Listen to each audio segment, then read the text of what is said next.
প্রকৃতির সাথে মানুষের সম্পর্ক সে আবহমান কাল ধরে সময়ের সাথে তাল মিলিয়ে আমাদের পৃথিবীর এই পূর্ব গোলার্ধের, যেটাকে আমরা বলি যে এশিয়ার পূর্ব প্রান্ত, আমাদের ভারতবর্ষের উত্তর পূর্বাঞ্চল, এই চৈত্র মাসের শেষে বিহু, বৈশু, বিজু বা কেউ বলেন সংক্রান্তি বা সংক্রান্ত, এই উৎসব শুরু হয়েছে। বিষুব রেখা যে সমস্ত অঞ্চলের উপর দিয়ে চলে গেছে, আমাদের ভারতবর্ষ, চীনেরও পূর্বাঞ্চল,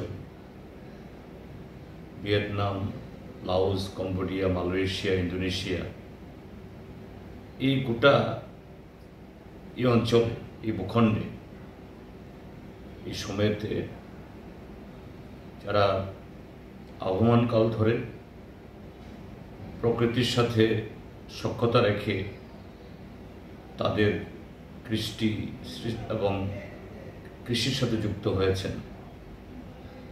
ভাষা হয়তো ভিন্ন,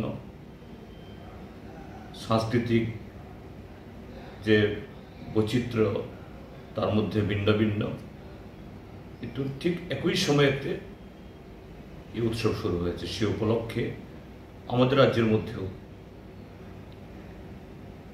যারা ককবরক ভাষী, তাদের বৈশ উৎসব, ককবরকবাসী, এটা কি বর্মা টাইটেল যারা লেখেন, কি ত্রিপুরা তারা লেখেন, কি রিয়াং বা ব্রু বা অন্যান্য মুড়াসিং, কলই, প্রায় সকলেই তারা কোনো না কোনোভাবে এই বৈশু উদযাপন করেন।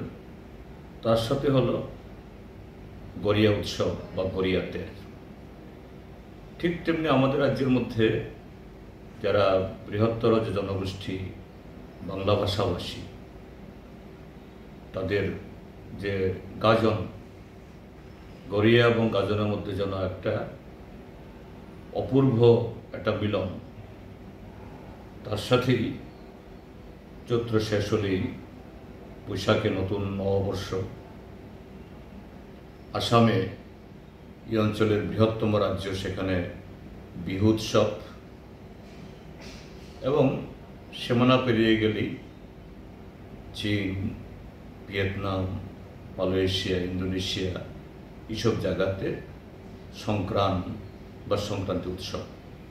এই উপলক্ষে এই অঞ্চলের ধনী গরিব সমস্ত অংশের মানুষ যে একটা নতুন উৎসবে, নতুন উন্মাদনায় মেতে ওঠেন।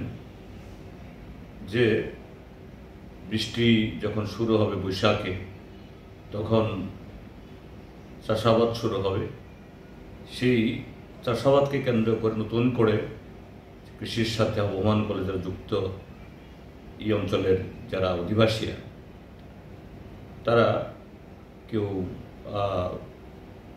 নববর্ষে উৎসব, কেউ গড়িয়া উৎসব, কেউ বিজু উৎসব, কেউ বিহু উৎসবে মেতে ওঠেন। এইভাবেই এই অঞ্চলের মানুষের যে সংস্কৃতি, এবং সে সংস্কৃতিকে ধরে নানা ধরনের যে গান বাজনা সে তৈরি হয়েছে। আমি সে উপলক্ষে আমাদের রাজ্যের ককবরক ভাষী, ত্রিপুরী হোক বা ত্রিপুরা সম্প্রদায়, ব্রো হোক বা রিয়াং, দেববর্মা হোক বা জমাতিয়া, মুরাসিন হোক বা কলই, তাদের সকলকে, তার সাথে সাথে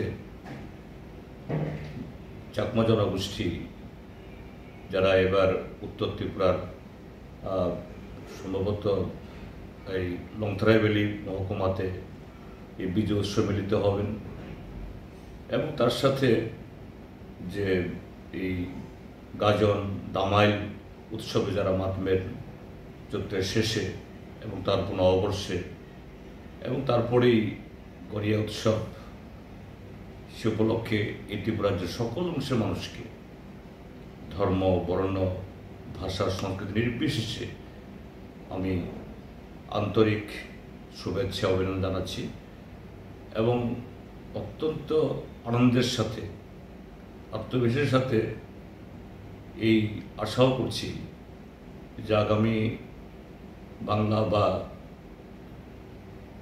ত্রিপুরা নববর্ষ বা আগামী যে মরশুম, আগামী ঋতু এই রাজ্যের এবং এই অঞ্চলের সমস্ত অংশ মানুষের জীবনে একটা নতুন জীবনের, নতুনভাবে জীবনকে, নতুনভাবে দেশকে গড়ার, জীবনকে দেখার, মানুষের মানুষ সম্পর্ক স্থাপন করার, বন্ধুত্ব স্থাপন করার এক নতুন মেলবন্ধন তৈরি হবে। সে উপলক্ষে সবাইকে শুভেচ্ছা, অভিনন্দন, আদাব, নমস্কার, হামবাই।